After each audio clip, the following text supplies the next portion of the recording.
આપ સર્વોને હેતપૂર્વક જય શ્રી સ્વામિનારાયણ। આજની સત્સંગ કથા વાર્તા નિજ મંદિર સાવરકુંડલા। પવિત્ર માઘ માસ વિશેષ।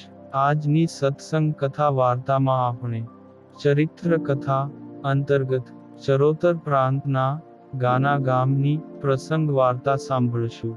સુંદર સોહામના ચરોતર પ્રાંતમાં વિચરણ કરતી વેળાએ ભગવાન શ્રી સ્વામિનારાયણ ગાના ગામને ગોંદરે તળાવની પાળે ટાઢે છાંગે થોડી વિશ્રાંતિ લેવા રોકાયા ને સાથેના કાઠી ઘોડે સ્વારોએ પોતાના ઘોડાને તળાવના પાણી પાયા।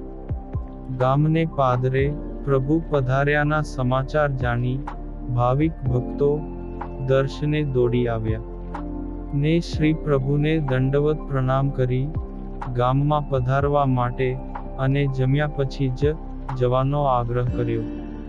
આ ભાવિક ભક્તોના અતનનો શુદ્ધ પ્રેમ ભાવ જોઈને પ્રભુ શ્રીએ એમને કહ્યું કે અમારે આગળ જવાની ઉતાવળ છે, એટલે આ વખતે ગામમાં તો નહીં આવીએ, પણ તમારો બહુ આગ્રહ છે તો જે કાની તૈયાર હોય એ લઈ આવો તો આ કાઠી દરબારોને ટીમણ કરાવીએ।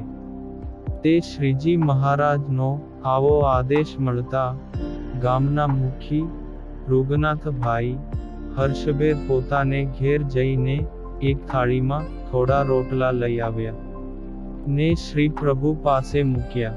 ત્યારે મહારાજે થાળીમાંથી એક રોટલો લઈને કહ્યું, દરબારો, આ મજાના રોટલા આવ્યા છે, તો જેને ટીમણ કરવું હોય તે એકૂકો રોટલો હાથમાં લઈને મંડો ટીમણ કરવા, જેથી આપણે આગળ જવામાં મોડું ન થાય।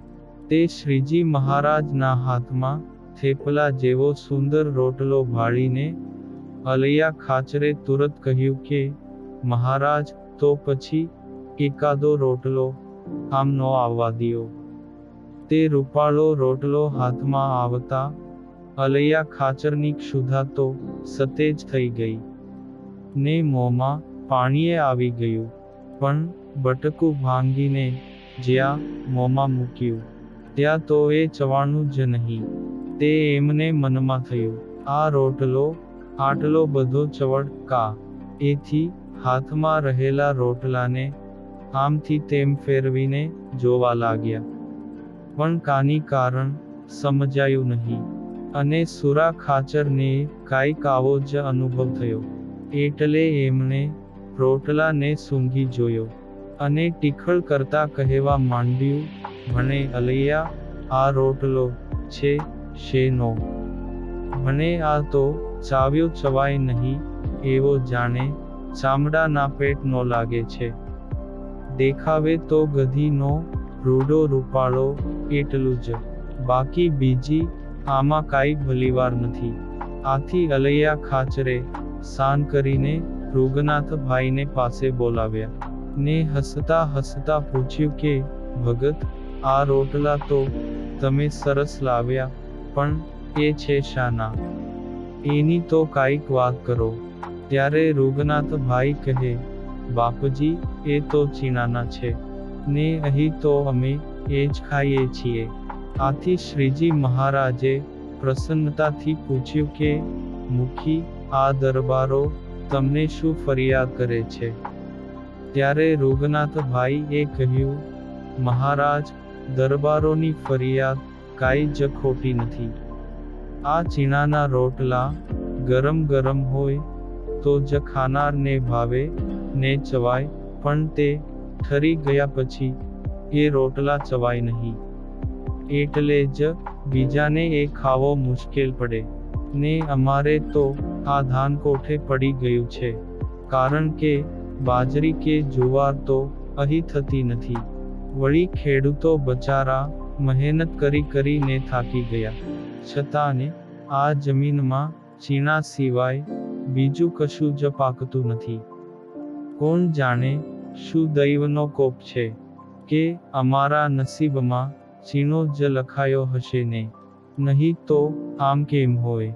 તે મુખીના બોલમાં ભારોભાર જીવનની લાચારી અને અંતરની વ્યથા વર્તાતી હતી. મુખીના મોંએ ભલા ભોળા ગ્રામજનોની કરુણ કથની સાંભળીને અવિનાશીના અંતરમાં અનુકંપા જાગી ઉઠી. તે શ્રી પ્રભુએ આ ભક્તોને આશીષ આપતા કહ્યું, હવેથી તમે સહુ બાજરી કે જુવાર વાવજો, તો એ બધું થાશે, ને આજથી દૈવનો કોપ મટી ગયો એમ સમજો, ને આ જમીનમાં જાર, બાજરી, તુવેર વગેરે ધાન્યનો પાક થશે. પ્રગટ ભગવાન શ્રી હરિના આવા અનેરી અનુકંપા ભર્યા આશીષથી આ વિસ્તારની જમીનનો ગુણધર્મ બદલાઈ ગયો, ને ત્યાર પછી આ જમીનમાં સુંદર મજાની જાર, બાજરી, તુવેર, ડાંગર વગેરે ધાન્ય થવા લાગ્યું. અને આજે તો આખા એ ચરોતરના ખેતરો લીલાછમ હરિયાળા પાકથી ઉભરાતા જોવામાં આવે છે. કઠણ, લીસો ને ચપટો ચીણો તો આજે ક્યાંય ગોપ્યોય જડતો નથી. કર્તુમ, અકર્તુમ ને અન્યથા કર્તુમ એવા પરબ્રહ્મ પરમાત્માની પરમ કૃપાથી તો શું ન થાય. થોડાન વર્ષ પહેલા વડતાલ મંદિરની જમીનમાં ઉતારાના મકાન બાંધવા માટે પાયા ખોદવાનું કામ ચાલતું હતું. ત્યારે એક ખંડેરમાંથી વર્ષો પહેલાની ચીણાની ખાણ મળી આવી. એ જોઈને સંતોને હરિભક્તોને ભારે નવાઈ લાગી. આ કોણે અને ક્યારે સંગ્રહ કર્યો હશે? દુષ્કાળમાં કામ આવે એવા હેતુથી સંગ્રહેલો આ ચીણો 150 વર્ષ પછી પણ એવો ને એવો નીકળ્યો હતો. એમાંથી કોઈ જાતની દુર્ગંધ પણ નહોતી આવતી, તેમ સડ્યો કે બગડ્યો પણ નહોતો. આ પુનિત પ્રસંગ આજે આશીષ અને અનુકંપા લેખમાંથી સાંભળ્યો.